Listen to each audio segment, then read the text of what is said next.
ವೀಕ್ಷಕರೇ, ನಮ್ಮ ಚಳ್ಳಕೆರೆ ಟಿವಿಗೆ ಸ್ವಾಗತ. ಇಂದಿನ ಪ್ರಮುಖ ಸುದ್ದಿ. ಕಳೆದ 5 ವರ್ಷಗಳಿಂದ ಗ್ರಾಮ ಪಂಚಾಯಿತಿಯ ಸಮಗ್ರ ಅಭಿವೃದ್ಧಿಗೆ ಸರ್ವ ಸದಸ್ಯರ ಸಹಕಾರದಿಂದ ಉತ್ತಮವಾದ ಕೆಲಸಗಳನ್ನು ಸಾರ್ವಜನಿಕರಿಗೆ ನೀಡಿದ್ದೇವೆ ಎಂದು ಗ್ರಾಮ ಪಂಚಾಯಿತಿ ಅಧ್ಯಕ್ಷ ಎಂ.ಓ. ಬಣ್ಣ ಹೇಳಿದ್ದಾರೆ. ಅವರು ಗೌರಸಮುದ್ರ ಗ್ರಾಮ ಪಂಚಾಯಿತಿ ಸಭಾಂಗಣದಲ್ಲಿ ಆಯೋಜಿಸಿದ್ದ ವಿಶೇಷ ಸಭೆಯಲ್ಲಿ ಮಾತನಾಡಿದ ಅವರು, ಗೌರಸಮುದ್ರ ಗ್ರಾಮ ಪಂಚಾಯಿತಿ ಇಡೀ ಚಳ್ಳಕೆರೆಗೆ ಮಾದರಿಯಾಗುವಷ್ಟು ಅಭಿವೃದ್ಧಿ ಕೆಲಸಗಳನ್ನು ಮಾಡಿದ್ದೇವೆ. ಸರ್ವ ಸದಸ್ಯರ ಸಹಕಾರದಿಂದ ಅಭಿವೃದ್ಧಿ ಪಥದತ್ತ ಕೊಂಡೊಯ್ಯುವ ಮೂಲಕ ಮಾದರಿ ಗ್ರಾಮ ಪಂಚಾಯಿತಿ ಮಾಡಿದ್ದೇವೆ. ಅದರಂತೆ 15ನೇ ಹಣಕಾಸು ಯೋಜನೆಯಲ್ಲಿ ಎಲ್ಲಾ ಸದಸ್ಯರುಗಳು ಉತ್ತಮವಾದ ಕೆಲಸಗಳನ್ನು ಮಾಡಿದ್ದಾರೆ. ಇನ್ನು ಮಧ್ಯ ಕರ್ನಾಟಕದ ಆರಾಧ್ಯ ದೇವಿ ಶ್ರೀ ಗೌರಸಮುದ್ರ ಮಾರಮ್ಮ ದೇವಿ ತುಮಲು ಪ್ರದೇಶದಲ್ಲಿ ಶುದ್ಧ ಕುಡಿಯುವ ನೀರಿನ ಘಟಕ ಸ್ಥಾಪನೆ ಮಾಡಲಾಗಿದೆ. ಮುಂದಿನ ದಿನಗಳಲ್ಲಿ ಸರ್ವ ಭಕ್ತರಿಗೆ ಶುದ್ಧ ಕುಡಿಯುವ ನೀರಿನ ಸೌಲಭ್ಯ ಸೇವೆ ಸಿಗಲಿದೆ. ಗೌರಸಮುದ್ರ ಗ್ರಾಮಕ್ಕೆ ಆಗಮಿಸುವಂತಹ ಸಾರ್ವಜನಿಕರಿಗೂ ಹಾಗೂ ಭಕ್ತರಿಗೆ ವಿಶೇಷವಾದ ಸ್ವಾಗತ ಕೋರುವಂತಹ ಸ್ವಾಗತ ಬೋರ್ಡ್ ಅನ್ನು ಗ್ರಾಮದ ಕೆಇಬಿ ರಸ್ತೆ ಹಾಗೂ ಬಂಡೆ ತಿಮ್ಮಲಾಪುರಕ್ಕೆ ಹೋಗುವಂತಹ ಗ್ರಾಮದ ಮಧ್ಯ ರಸ್ತೆಗೆ ಅಳವಡಿಸಲಾಗಿದೆ. ಅದರಂತೆ ಮಹಾತ್ಮ ಗಾಂಧಿ ನರೇಗಾ ಉದ್ಯೋಗ ಖಾತ್ರಿಯಲ್ಲಿ ಯೋಜನೆಯಲ್ಲಿ ಶೌಚಾಲಯ, ವಾಲಿಬಾಲ್ ಕ್ರೀಡಾಂಗಣ, ಶಾಲಾ ಕಾಂಪೌಂಡ್ ಹೀಗೆ ಸುಮಾರು 40 ಲಕ್ಷಕ್ಕೂ ಹೆಚ್ಚು ಅನುದಾನದಲ್ಲಿ ಶಾಲೆಗೆ ಮೂಲಭೂತ ಸೌಲಭ್ಯಗಳನ್ನು ಕಲ್ಪಿಸಿಕೊಡಲಾಗಿದೆ. ಅದರಂತೆ ಗ್ರಾಮ ಪಂಚಾಯಿತಿ ವ್ಯಾಪ್ತಿಯಲ್ಲಿನ ಸರ್ಕಾರಿ ಹಿರಿಯ ಪ್ರಾಥಮಿಕ ಶಾಲೆಗೆ ಸುಮಾರು 1,50,000 ವೆಚ್ಚದಲ್ಲಿ ಸಾಂಸ್ಕೃತಿಕ ಕಾರ್ಯಕ್ರಮ ಚಟುವಟಿಕೆಗಳಿಗಾಗಿ ನೂತನ ಕಲಾಮಂದಿರ ನಿರ್ಮಿಸಲಾಗಿದೆ. ಗ್ರಾಮದ ಸಿರಿವಲ್ಲಿ ನಗರದ ಸಾರ್ವಜನಿಕರಿಗೆ ಹೈಟೆಕ್ ಶೌಚಾಲಯ ನಿರ್ಮಿಸಲಾಗಿದೆ. ಇನ್ನು ಬಡಜನರು ಕಷ್ಟಕ್ಕೆ ನೆರವಾಗುವಂತಹ ಮಹತ್ವಾಕಾಂಕ್ಷಿ ಯೋಜನೆಯನ್ನು ಹಮ್ಮಿಕೊಂಡಿದ್ದು, ಗ್ರಾಮದಲ್ಲಿ ಯಾವುದೇ ಸಮುದಾಯ, ಯಾವುದೇ ಕುಟುಂಬದಲ್ಲಿ ಸಾವು ನೋವು ಸಂಭವಿಸಿದರೆ ನನ್ನ ವೈಯಕ್ತಿಕವಾಗಿ 5,000 ರೂಗಳನ್ನು ನೀಡಿ ಅವರಿಗೆ ಸಾಂತ್ವನ ಹೇಳುವಂತಹ ಮಹತ್ವಾಕಾಂಕ್ಷಿ ಯೋಜನೆಯನ್ನು ರೂಪಿಸಿಕೊಂಡಿದ್ದೇನೆ ಎಂದರು. ಇದೇ ಸಂದರ್ಭದಲ್ಲಿ ಗ್ರಾಮ ಪಂಚಾಯಿತಿ ಅಧ್ಯಕ್ಷ ಎಂ.ಓ. ಬಣ್ಣ, ಉಪಾಧ್ಯಕ್ಷೆ ನಾಗವೇಣಿ, ಸದಸ್ಯ ಈರಣ್ಣ, ಶಶಿಕುಮಾರ್, ತಿಮ್ಮಾರೆಡ್ಡಿ, ಮಲ್ಲಯ್ಯ, ಶಾರದಮ್ಮ, ಮಾರಣ್ಣ ಹಾಗೂ ಗ್ರಾಮ ಪಂಚಾಯಿತಿ ಅಭಿವೃದ್ಧಿ ಅಧಿಕಾರಿ Korlayya, bill collector Prakash, computer operator Rajappa ಹಾಗೂ ಸರ್ವ ಸದಸ್ಯರು ಹಾಜರಿದ್ದರು.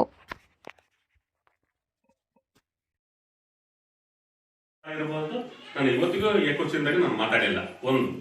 ಮತ್ತೆ ಒಣ್ಣೇಶಣ್ಣ ಅವರು ಇವತ್ತು ಹಾಜರಾದಂತ ನಮ್ಮ ಅಳಿಯ ಆಂಜನೇಯ ಅವರು ಮತ್ತು ಮಲ್ಲೇಶ್ ಅವರು, ಸತ್ಯಣ್ಣ ಅವರು, ಮತ್ತೆ ಇವರು ಯಾರು ನಮ್ಮ ಗಿರೀಶ್ ಅವರು ಮತ್ತು ನಮ್ಮ ಹನುಮಕ್ಕ ಅವರು ಮತ್ತು ಜೆ ನಾಗರಾಜ್ ಅವರು, ಇವರೆಲ್ಲರಿಗೂ ನನಗೆ ಬಹಳ ಸಪೋರ್ಟ್ ಕೊಟ್ಟು ನನಗೆ ಇಲ್ಲಿ ಈ ಸ್ಥಾನಕ್ಕೆ ಕೂರಕ್ಕೆ ನಮ್ಮ ಮೆಂಬರ್ಗಳು ಎಷ್ಟು ಆಸಕ್ತಿ ತೋರಿಸಿದಾರೋ ಇವರು ಅಷ್ಟೇ ನನ್ನ ಮೇಲೆ ಅಭಿಮಾನ ಇಟ್ಕೊಂಡಿದ್ದಾರೆ. ಇವರೆಲ್ಲರಿಗೂ ನನ್ನ ನಮಸ್ಕಾರ.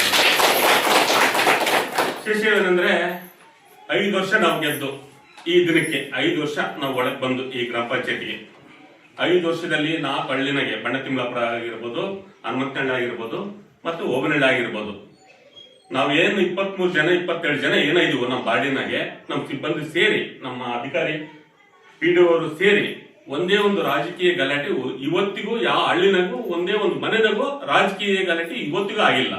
ಹಂಗೆ ನಾವು ಅಣ್ತಮ್ಮಳಾಗಿ ಒಂದು ಕುಟುಂಬ ಆಗಿ ಎಲ್ಲ ನಡೆಸ್ಕೊಂಡು ಹೋಗಿದೀವಿ. ಅವ್ರು ನಮ್ಗೆ ಸಾಥ್ ಕೊಟ್ಟಿದ್ದಾರೆ, ನಾನು ಅವ್ರಿಗೆ ಸಾಥ್ ಕೊಟ್ಟಿದ್ದೀನಿ. ನಮ್ಮ ಸಿಬ್ಬಂದಿನ ಅದೇ ತರ ಕೆಲಸ ಮಾಡಿಕೊಟ್ಟಿದ್ದಾರೆ. ಮೆಂಬರ್ ನಾನು ಹೇಳಿರ್ಬೋದು, ನಮ್ಮ ಮೆಂಬರ್ಗಳೇ ಹೇಳಿರ್ಬೋದು, ನಮ್ಮ ಸಿಬ್ಬಂದಿನೂ ಹೇಳಿರ್ಬೋದು. ಒಬ್ರಿಗೊಬ್ರು ಇವತ್ತಿಗೂ ಒಂದು ಸಣ್ಣ ಪುಟ್ಟ ಗಲಾಟೆ ಮೊದಲು ಆಗಿಲ್ಲ. ಆ ತರ ನಡೆಸ್ಕೊಂಡು ಹೋಗಿದೀವಿ. ಎಲ್ಲರೂ ಯಶಸ್ವಿ ಆಗೋ ಕಾರಣ ಇದೇ ಕಾರಣ. ಮತ್ತೆ ಅಭಿವೃದ್ಧಿ ಆಗಿಲ್ಲ ಅಂತಾರೆ ನಮ್ಮ ಪಂಚಾಯತ್. ನಮ್ಮ ಜಿಲ್ಲಾ ಮಟ್ಟದಲ್ಲಾಗಿರ್ಬೋದು, ತಾಲೂಕು ಮಟ್ಟದಲ್ಲಾಗಿರ್ಬೋದು, ಇವಾಗ ಆನ್ಲೈನ್ ಸಿಗುತ್ತೆ. ಗೌರಸಮುದ್ರ ಪಂಚಾಯತಿನಲ್ಲಿ ಏನೇನಾಗಿದೆ, ಎಷ್ಟು ವರ್ಕ್ ಆಗಿದೆ, ಏನೇನಾಗಿದೆ ಅಂತ. ನಮ್ಮ ಕೂಲಿ ಕಾರ್ಮಿಕರು ನಮ್ಗೆ ನಮ್ಮ ತಾಲೂಕಿನಲ್ಲಿ ಈರಳ್ಳಿ ಬಿಟ್ರೆ ನಮ್ಮ ಪಂಚಾಯತಿನೇ 2ನೇ ಸ್ಥಾನ ಇರೋದು. ನಮ್ಮ ತಾಲೂಕಿನಲ್ಲೇ ಎನ್ಆರ್ಇ ಜನಗೆ ನಮ್ಮ 2ನೇ ಸ್ಥಾನ ನಮ್ಮದೇ ಇರೋದು. ಒಂದಾಯ್ತು. ನೆಕ್ಸ್ಟ್ 15th ನಾಗೆ ಜಾತ್ರೆ ಬರ್ತದೆ. ಎಲ್ಲಿ ಡಾಕ್ಟರೇಟ್ ಬಿಟ್ರೆ ನಮ್ಮ ಡಿಸ್ಟ್ರಿಕ್ಟ್ ನಾಗೆ ನಮ್ದೇ ವಿಶೇಷ ಜಾತ್ರೆ. ಅದ್ರಾಗ MP ಅನುದಾನ ಇಲ್ಲ, MLA ಅನುದಾನ ಇಲ್ಲ, ಮತ್ತೆ DC ಅನುದಾನ ಇಲ್ಲ, ನಮ್ಮ ತಾಲೂಕು ಇಲ್ಲ, ಜಿಲ್ಲಾ ಮಟ್ಟದ ಯಾವ್ದೋ ಅನುದಾನ ಇಲ್ಲ.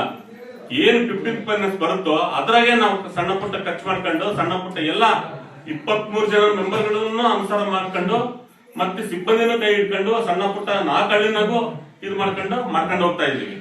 ನಮ್ಮ ಅವಧಿಯಲ್ಲಿ 5 ಜಾತ್ರೆ ಬಂದಿದ್ದಾವೆ.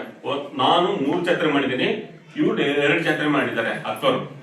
ಅದ್ರಾಗೆ 5 ಜಾತ್ರೆನೂ ಯಶಸ್ವಿಯಾಗಿ ಯಾರು ಒಂದೇ ಒಂದು ರೀತಿ ತೊಂದರೆ ಆಗದಂತೆ ಕುಡಿಯ ನೀರಾಗಿರ್ಬೋದು, ಸ್ವಚ್ಛತೆ ಆಗಿರ್ಬೋದು, ಬಹಳ ಯಶಸ್ವಿಯಾಗಿ ಬಹಳ ಅದ್ಭುತವಾಗಿ ಕೆಲಸ ಜಾತ್ರೆ ಯಶಸ್ವಿಯಾಗಿ ನಮ್ಮ ಎಲ್ಲರಿಗೂ ಅಧಿಕಾರಿಗಳಿಗೆ ತಹಶೀಲ್ದಾರ್ ಆಗಿರ್ಬೋದು, ಇಒ ಆಗಿರ್ಬೋದು, DC ಆಗಿರ್ಬೋದು, ನಮ್ಮ MLA ಸಾಹೇಬರಾಗಿರ್ಬೋದು, ಎಲ್ಲರೂ ಒಪ್ಕೊಂಡು ಹೋಗಿದ್ದಾರೆ. SP ಸಾಹೇಬರಿಂದ ಹಿಡಿದು ಒಪ್ಕೊಂಡು ಹೋಗಿದ್ದಾರೆ. ವಿಶೇಷವಾಗಿ ಬಹಳ ಅಚ್ಚುಕಟ್ಟಾಗಿ ಮಾಡಿದಿರಿ. ನಿಮ್ ಸಿಬ್ಬಂದಿ ಮತ್ತು ನಿಮ್ ಪಂಚಾಯತಿ ಮೆಂಬರ್ಗಳು, ಅಧ್ಯಕ್ಷರು ಎಲ್ಲ ಬಹಳ ಒಕ್ಕಟ್ಟಾಗಿ ಕೆಲಸ ಮಾಡಿದಿರಪ್ಪ ಅಂತ ಶಬಾಷ್ಗಿರಿ ಆ ಪುಣ್ಯಕ್ಷೇತ್ರದಲ್ಲಿ ನಮ್ಮೆಲ್ಲರಿಗೂ ಶಬಾಷ್ಗಿರಿ ಕೊಟ್ಟೋಗಿದ್ದಾರೆ. ಏನು ಒಂದಾಯ್ತು. 15th ಫೈನಾನ್ಸ್ ನಲ್ಲಿ ಇದುವರೆಗೂ ಯಾರು ಏನು ಕೆಲಸ ಮಾಡ್ತಿದ್ದು ನಾವು ಮಾಡಿದೀವಿ, ನಮ್ಮ ಅವಧಿಯಲ್ಲಿ ಮಾಡಿದೀವಿ. ಏನ್ ಮಾಡಿದ್ವಿ ಗೊತ್ತಾ? ಜಾತ್ರೆ ಸ್ವಚ್ಛತೆ ಆಗಿರ್ಬೋದು, ಮತ್ತೆ ಎಲ್ ಕಾಂಪೌಂಡ್ ಸುಮಾರು ವರ್ಷಗಳಿಂದ ಬೇಡಿಕೆ ಇತ್ತು. ನಮ್ ಶಶಿ ಮಿಶ್ರಣ ಇದು ಮಾಡ್ಲೇಬೇಕು, ನಮ್ಮ ಅವಧಿಯಲ್ಲಿ ಏನೋ ಒಂದು ಮಾಡ್ಲೇಬೇಕು, ಊರಿಗೆ ಅದು ಬಹಳ ಇಂಪಾರ್ಟೆಂಟ್ ಐತೆ ಅಂತ ಹೇಳಿದಕ್ಕೆ ಅದು ಪ್ಲಾನ್ ಆಗಿತ್ತು. ಇದು ಮಾಡಿದ್ವಿ, ಒಂದ್ ಕೆಲಸ ಆಯ್ತು. ಅದರಂತೆ 15th ಫೈನಾನ್ಸ್ನಾಗೆ ಕುಡಿಯೋ ನೀರಿನ ಆಗಿರ್ಬೋದು, ಇಲ್ಲಿ ಹನುಮಂತರಾಯ ದೇವಸ್ಥಾನ ಹತ್ರ ಒಂದು ತಟ್ಟೆ ಆಗಿರ್ಬೋದು, ಈ ಕಡೆ ಭಾಗದಲ್ಲಿ ಬುಕ್ಕಂಬುದಿ ರೋಡ್ನಾಗೆ ಒಂದು ಕುಡಿಯೋ ನೀರಿನ ತೊಟ್ಟಿ ಮಾಡಿಸಿದೀವಿ. ಎಲ್ಲ ಜಾನುವಾರುಗಳಿಗೆ ಮತ್ತು ಜನಕ್ಕೆ ಎಲ್ಲ ಅನುಕೂಲ ಆಗಿದೆ. ತುಂಬ ರೋಡ್ನಾಗೆ ಮಾಡಿಸಿದೀವಿ. ತುಂಬಾಗೆ ಕೆಲಸ ಇನ್ನ ಆರ್ಮೋ ಪ್ಲಾಂಟ್ 4 ಲಕ್ಷದ್ದು ಆರ್ಮೋ ಪ್ಲಾಂಟ್. ಅಲ್ಲಿ ಜನ ಬಂದ್ರೆ, ಭಕ್ತಾದಿಗಳು ಬಂದ್ರೆ ನಮ್ಗೆ ಇಲ್ಲಿಗೆ ಬರೋರು, ಎಲ್ಲಿಗೆ ಗೋಸಂದ್ರಕ್ಕೆ ಬರೋರು. ನಾವು ಅಲ್ಲೇ ಕೆಳಗಡೆ ಶಶಿ ನಾವು ನಮ್ಮ ಸ್ನೇಹಿತರೆಲ್ಲ ಟೀ ಕುಡಿಯಕ್ಕೆ ಅಲ್ಲಿ ಇರ್ತಿದ್ವಾ. ಇಲ್ಲಿ ಯಾರಪ್ಪ ಮೆಂಬರು, ಅಧ್ಯಕ್ಷರು ಯಾರಪ್ಪ ಇಲ್ಲಿ ಅಂತ ಕೇಳಿದಾಗ ನಮ್ಗೆ ತಲೆ ಬಗ್ಸ್ಕೊಂತಿದ್ವಿ. ಅದಕ್ಕೆ ಆರ್ಮೋ ಪ್ಲಾಂಟ್ ಅಲ್ಲಿ ಮಾಡಿಸಿದ್ವಿ. ಅಲ್ಲಿ ಊರಕ್ಕೆ ಯಾರು ಬರಂಗಿಲ್ಲ. ಅಲ್ಲೇ ನಾಳೆ ಇಲ್ಲಾಂದ್ರೆ ನಾಳ್ದ ಚಾಲನೆ ಮಾಡ್ತೀವಿ. ನಿಮ್ಮ ಮುಖಾಂತರನೇ, PDO ಮುಖಾಂತರನೇ ಚಾಲನೆ ಮಾಡ್ತೀವಿ. ಅದು ಓಪನ್ ಆಗುತ್ತೆ. ಒಂದ್ ಕೆಲಸ ಆಯ್ತು. ನೆಕ್ಸ್ಟ್ ನಮ್ಮ ಕರ್ನಾಟಕದಲ್ಲೇ ಯಾರು SC ST ಜನ ಸತ್ರೆ ಅವ್ರ ಮನೆ ಬಾಗಿಲಿಗೆ ಹೋಗಿ, ನಾನಾಗಿರ್ಬೋದು, ನಮ್ಮ ಮೆಂಬರ್ಗಳಾಗಿರ್ಬೋದು, ನಮ್ಮ ಸಿಬ್ಬಂದಿ ಆಗಿರ್ಬೋದು, ಆ ಕೆಲಸ ನಾವು SC ST ಸತ್ರೆ 1 ಗಂಟೆ ಒಳಗೆ ಅವ್ರ ಮನೆ ಬಾಗಿಲಿಗೆ ಹೋಗಿ 5,000 ಕೊಟ್ಟಿದ್ದೀವಿ. ಇಡೀ ಕರ್ನಾಟಕದಲ್ಲೇ ಯಾವ ಪಂಚಾಯತಿನೂ ಮಾಡಿಲ್ಲ. ಅದು ನಮ್ಮ ನೇತೃತ್ವದಲ್ಲಿ ಮಾಡಿದ್ವಿ.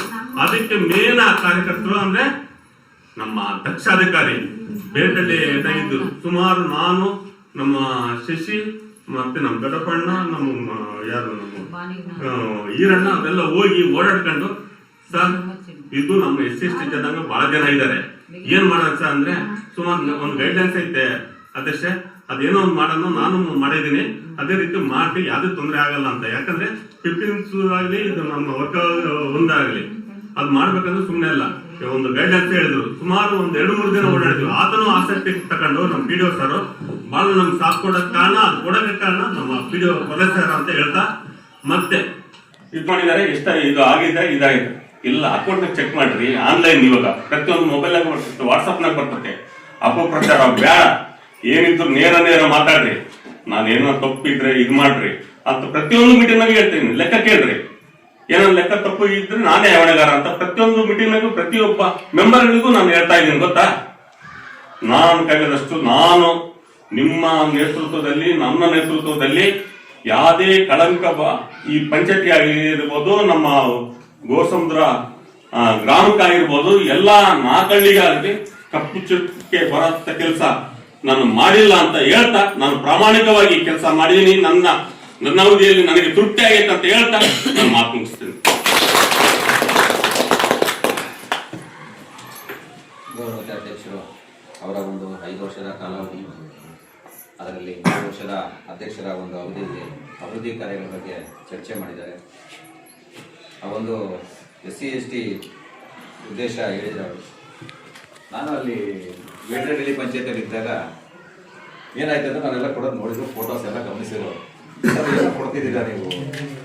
5,000 ರೂಪಾಯಿ ಅವರಿಗೆ ಮರಣಾಶಾಸನ ಅಂತ ಕೊಡ್ತಿದ್ದೀವಿ. ಬಡವರು ಇರ್ತಾರೆ, BPL ಕಾರ್ಡ್ ಹೋಲ್ಡರ್ಗೆ ಜೀವನ ಮಾಡೋದಕ್ಕೆ ಕಷ್ಟ ಆಗ್ತಿದೆ.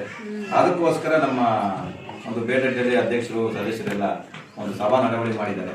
ಆ ನಡವಳಿ ಪ್ರಕಾರ ಅವರಿಗೆಲ್ಲ ನಾವು 5,000 ಕೊಡ್ತಿದ್ದೀವಿ. ಅದರಿಂದ ಒಂದು ನಮಗೆ ಆದೇಶ ಬೇಕು ಸರ್, ನಾನು ಅದನ್ನ ಜಾರಿ ಮಾಡ್ತೀನಿ ನನ್ನ ಪಂಚಾಯತಿಯಲ್ಲಿ. ಸರಿಯಪ್ಪ ಕೊಡ್ತೀನಿ. ಕೊಟ್ಟು 1 ತಿಂಗಳಲ್ಲಿ ಅವರು ಸಭೆ ಕರೆದು ಸಭೆಯಲ್ಲಿ ಮಾಡಿದ್ದಾರೆ. ಏನಂತ ಹೇಳಿದ್ರೆ, ನಮಗೆ ಕಡ್ಡಾಯವಾಗಿ ಸರ್ಕಾರದ ನಿಯಮಗಳಿದ್ದಾವೆ. SC STಗೆ ಬ್ಯಾಕ್ವರ್ಡ್ ಜನಗಳಿಗೆ ನಮ್ಮ ಅನುದಾನದಲ್ಲಿ ಯಾವುದೇ ಅನುದಾನ ಬರಲಿ ಅದರಲ್ಲಿ 5% ಖರ್ಚು ಮಾಡೋದು. ಈಗ ವಿದ್ಯಾರ್ಥಿಗಳ ಬುಕ್ಸ್ ಅಂತ ಹೇಳಿದ್ರೆ, ಬುಕ್ಸ್ ಕೊಟ್ಟರೆ ಅವ್ರು ಏನ್ ಮಾಡ್ತಾರೆ, ಈ ವರ್ಷಕ್ಕೆ ಬರ್ತಾರೆ, ಮುಂದೆ ವರ್ಷಕ್ಕೆ ಬರಲ್ಲ. ಅದರಲ್ಲಿ ಒಂದು ಕಂಡೀಷನ್ ಇದೆ. PUCಗೆ ಎಷ್ಟು ಕೊಡಬೇಕು, SSLಗೆ ಎಷ್ಟು ಕೊಡಬೇಕು, ಡಿಗ್ರಿ ಓದೋರಿಗೆ ಕೊಡಬೇಕು, ಟ್ರೈನಿಂಗ್ ಮಾಡೋರಿಗೆ ಕೊಡಬೇಕು, B.Ed ಮಾಡೋರಿಗೆ. ಅದು 500 ರೂಪಾಯಿ, 1,000 ರೂಪಾಯಿ, 1,500 ಇದೆ. SC ST ಖರ್ಚು ಮಾಡಬೇಕು. ಅದರಲ್ಲಿ ಕೆಲವರು ಪಡೆದರು, ಕೆಲವರು ಪಡೀಲಿಲ್ಲ.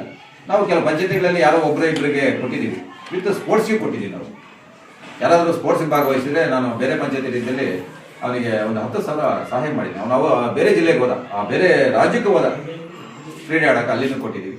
ಯಾಕಂದರೆ ಆ ಹುಡುಗಗೆ ಮನೆಯಲ್ಲಿ ಓದೋಕ್ಕೆ ಶಕ್ತಿ ಇರಲ್ಲ, ಅದರಲ್ಲಿ ಅವನು ಕ್ರೀಡೆ ಭಾಗವಹಿಸ್ತಾನೆ ಅಂತ ಹೇಳಿದ್ರೆ ಅವನಿಗೊಂದು ಅನುಕೂಲ ಮಾಡಬೇಕನ್ನೋ ಉದ್ದೇಶ ನಮ್ಮ ಸರ್ಕಾರದ ನಿಯಮಗಳಿದೆ. ಅದೇ ರೀತಿಯಾಗಿ ಅಂಗವಿಕಲರಿಗೂ 5% ಕೊಡಬೇಕು, ಕ್ರೀಡೆಗೆ 2% ಇದೆ. ಆ ರೀತಿಯಾಗಿ ಇನ್ನೆಲ್ಲ ನಾನು ಬರೋ ಮೊದಲೇ ಕೇಳಿದ್ದೀನಿ, ಎಲ್ಲ ಕೊಟ್ಟಿದ್ದೀರಿ, ಅಂಗವಿಕಲರಿಗೂ ಸಹಾಯ ಆಗಿದೆ ಅಂತ ಗೊತ್ತಿದೆ. ಅದರಿಂದ ಆ ಒಂದು ಅನುಭವದ ಮಾತು ಹೇಳಿದ್ದಾರೆ. ಎಲ್ಲರೂ ಒಂದೇ ಅರ್ಥನೆ ಮಾಡಿದ್ದೀವಿ. ಅದರ ಸಹಜ ಸಣ್ಣ ಪುಟ್ಟ ತೊಂದರೆ ಇದ್ದೇ ಇರ್ತವೆ, ಪಂಚಾಯತಿ ಅಂದಮೇಲೆ ಚುನಾವಣೆ ಅಂದಮೇಲೆ ಬರ್ತವೆ. ಅವನ್ನ ಯಾವುದು ಮನಸ್ಸಿಗೆ ಹಚ್ಕೋಬಾರದು, ಅಲ್ಲಿಗೆ ಬಿಟ್ಬಿಡ್ಬೇಕು. ಅವನ್ನ ಚುನಾವಣೆ ಆದ ತಕ್ಷಣ ನಾವೆಲ್ಲ ಒಂದೇ ಅನ್ಬೇಕು. ಇಲ್ಲಿ ಯಾಕಂತ ಹೇಳಿದ್ರೆ ಇಲ್ಲಿ ಓನ್ಲಿ ಒಂದು ಅಧ್ಯಕ್ಷ, ಯಾಕಂದ್ರೆ ಮನೆ ಯಜಮಾನ ಅಷ್ಟೇ, ಎಲ್ಲ ನನ್ನದು ಅಂತ ಹೇಳಕ್ ಬರಲ್ಲ. ಮನೆ ಯಜಮಾನ್ರಿ, ಮನೆ ಇರ್ತಕ್ಕಂಥ ಕುಟುಂಬದಲ್ಲಿ ಎಲ್ಲರೂ ಕೆಲಸ ಮಾಡಿದ್ರೆ ಯಜಮಾನ ಆಗೋದು, ಒಬ್ಬರಿಂದನೂ ಆಗಲ್ಲ. ನಿಮ್ಮನ್ನು ಬಿಟ್ಟರೆ ಅವ್ರಿರಲ್ಲ, ಅವ್ರನ್ನ ಬಿಟ್ಟರೆ ನೀವಿರಲ್ಲ. ಯಾಕಂದ್ರೆ ಈಗ ನೀವು ಒಂದು ಹೊಲಕ್ಕೆ ಹೋಗ್ತೀರಿ, ಹೊಲಕ್ಕೆ ಹೋದಾಗ ಏನಾಗ್ತದೆ, 10 ಜನ ಕೆಲಸ ಮಾಡಿದ್ರೆ